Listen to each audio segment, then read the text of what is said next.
હરે કૃષ્ણ ભક્તો, શું તમે જાણો છો કે વર્ષનું એક એવું વ્રત છે જે હજારો ગાયોના દાન સમાન પુણ્ય આપે છે? આજે વાત કરીશું વૈશાખ માસની પવિત્ર મોહિની એકાદશી વિશે।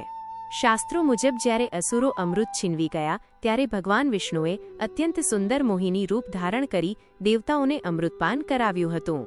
આ દિવસે વ્રત કરવાથી મનુષ્યના જન્મોજન્મના પાપ, માનસિક ક્લેશ અને દરિદ્રતાનો નાશ થાય છે।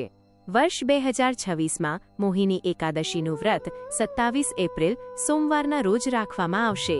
પૂજાનો સૌથી શ્રેષ્ઠ સમય સવારે 4:39 થી સવારે 5:44 સુધીનો છે, પરંતુ ખાસ ધ્યાન રાખજો, આ દિવસે સવારે 6:07 થી સાંજે 6:15 વાગ્યા સુધી ભદ્રાકાળ છે, જે પૃથ્વી પર હોવાથી આ સમયમાં કોઈ નવું શુભ કાર્ય શરૂ ન કરવું।